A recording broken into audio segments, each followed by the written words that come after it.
gawe-gawe nek ngonekke aku. Ora nyoto kok. Aku ya nyoto. Aku ra mung sok ngonekke Datin ki sinden ning raine rai galak.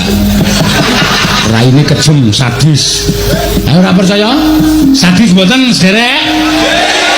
Ora ora kowe.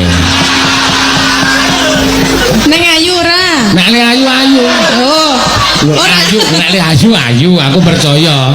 Ayu. Ya kuwi nek le galak kuwi lho, wong ayu kuwi iso kok nyepetke patine wong lanang. Lah kok iso? Lah ya mergo galak kuwi. Aku ora galak ya. Ah, apa? Galak iki galak ngandani. Ngandani apa bojomu saya kuru.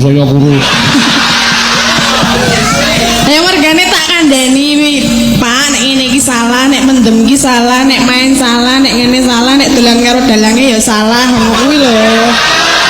Nah, kuwi ning kene iki sesuatu yang tidak nyata itu tok omongke aku ora seneng. Kok tidak nyata? Dolan karo Lah kok iso repot iki lho jenenge wong nikah ya ngene iki disengkuyung para tamu semene akeh iki. Tak tekoki. Dongane wong 40 ki padha karo dongane wali siji. Nek sing rawuh sakmene kae wali pira sing wis ndongakno karo Pak Mardiman. Heeh. Ya aku ora roh ae ngono-ngono kuwi ya. Lah ora paham kok. Saiki bojomu ya apamu ya, Jal?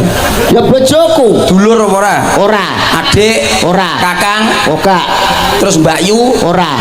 Kuwi terus ponakan? Ya ora. Bendina kok ngekeki dhuwit dike mbadhok ki terus piye jajal? Dulur ora sapa-sapa ora terus bendina njaluk dhuwit mbok kei goblok to kowe berarti Mas Wan.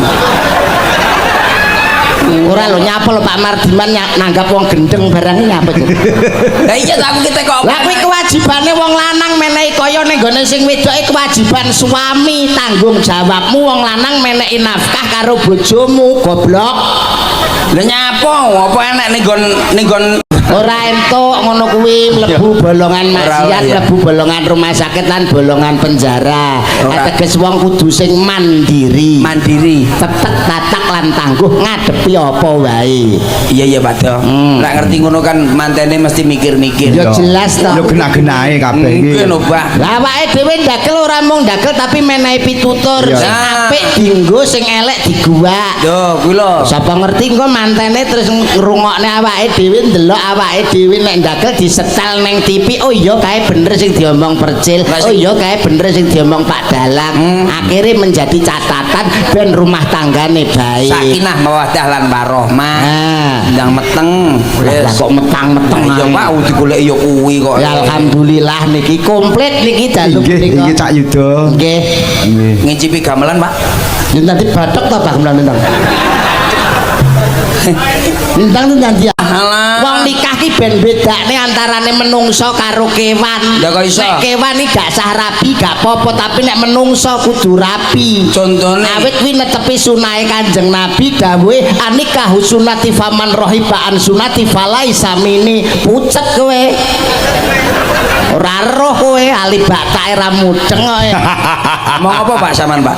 Nikah kuwi sunahe Kanjeng Nabi sok sapa sing ora gelem nindakake sunahe Kanjeng Nabi sok mben ora bakal didaku pinangka umate. Walah. Mulane ben iso bedakne antarane menungso karo kewan nek menungso ki nikah. Nak menungso Nikah. lah kewan Kewan ki kawin. Contohnya lah menungso Nikah NIKAH naib izinkan keluarga akan harmonis. Wih menungso ya. Menungso nek kawin ki KAWIN apa? Kerep awor wegah izin naib. Jadi lho.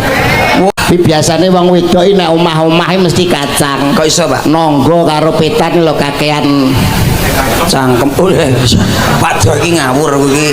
Kakean cangkruan. Ora entuk ngono kuwi saiki wis omah-omah. Gunane apa paedahe apa ngomong ora bener. Timbang kowe ngomong lamis luwih becik kowe bekti karo laung lanangmu. Karo maratuwa sing gemati. Artine apa? Gelem anake ya kudu gelem wong tuane.